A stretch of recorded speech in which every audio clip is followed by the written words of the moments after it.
एक बार की बात है, एक गांव में एक किसान रहता था। उस किसान को जानवर पालने का बहुत शौक था। उसके पास पहले से ही बहुत सारी भैंसें भी थी, जिनका दूध बेचकर वह अपना घर चलाया करता था। तो एक दिन उस किसान ने एक खरगोश और एक बंदर को घर पर लाकर पाल लिया। अब काफी दिन गुजरने के बाद उस किसान ने उस खरगोश और बंदर के साथ खेलने का सोचा। उस किसान ने अपने खेत में बहुत सारे छोटे छोटे गड्ढे कर दिए और फिर उन गड्ढों को मिट्टी डालकर बंद कर दिया। और किसी एक गड्ढे में उस किसान ने एक गाजर को छुपा दिया। अब उस किसान ने खरगोश और बंदर को उस गाजर को ढूंढकर लाने को कहा। खरगोश बहुत ही कॉन्फिडेंट था और उसे अपने आप पर पूरा विश्वास था। उसने एक एक गड्ढा करके खोदना शुरू किया और गाजर ढूंढने लगा। लेकिन बंदर जो था वो बहुत ही नेगेटिव और आलसी था। उसने सोचा कि खेत में इतने सारे गड्ढे हैं और वो गाजर किसी एक गड्ढे में है, इतना कौन ढूंढेगा।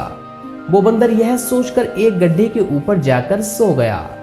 अब उधर खरगोश अपनी पूरी मेहनत से गाजर ढूंढ रहा था।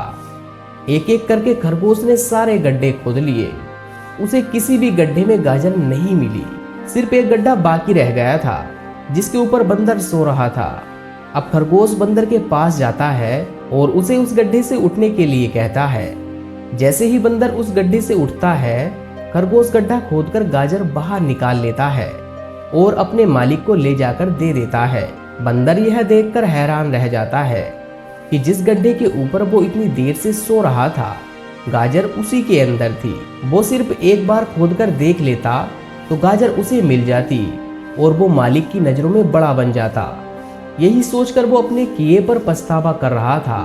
दोस्तों, इस कहानी से हमें 3 बहुत बड़ी बड़ी सीख मिलती हैं। पहली तो यह है कि हमें कभी भी अपने काम के प्रति निगेटिव सोचना नहीं चाहिए। जैसे उस बंदर ने सोचा कि इतने सारे गड्ढे हैं और गाजर किस गड्ढे में है पता नहीं। यह सोचकर उसने उस काम को अपने लिए बड़ा बना दिया। और दूसरी सीख इस कहानी से हमें यह मिलती है कि हमें एटलीस्ट कोशिश जरूर करनी चाहिए, क्योंकि जब तक हम कोशिश नहीं करेंगे किस्मत भी हमारा साथ नहीं देगी। अगर वो बंदर जिस गड्ढे पे सोया हुआ था वहां से ही गाजर को ढूंढना शुरू करता तो उसे गाजर मिल जाती, लेकिन उसने कोशिश ही नहीं की। और तीसरी सीख हमें इस कहानी से यह मिलती है कि हमें जल्दी हार नहीं माननी चाहिए। अब हमें नहीं पता कि हमें अपने काम में कौन से साल में कामयाबी मिलेगी। वह 2025 भी हो सकता है, 2030 भी हो सकता है, या फिर 2035 भी हो सकता है। लेकिन हमें कामयाबी तभी मिलेगी जब हम पॉजिटिव सोच के साथ कोशिश करते रहेंगे और हार नहीं मानेंगे। दोस्तों, अगर आप इस कहानी को और भी लोगों तक पहुंचाना चाहते हो तो इस वीडियो को लाइक करके चैनल को सब्सक्राइब कर लेना। हमें उम्मीद है कि आपको इस कहानी से कुछ न कुछ सीखने को जरूर मिला होगा। अगर हाँ तो कमेंट करके जरूर बता देना। मैं आपसे बहुत ही जल्द एक और नई मोटिवेशनल स्टोरी वीडियो के साथ मिलता हूँ।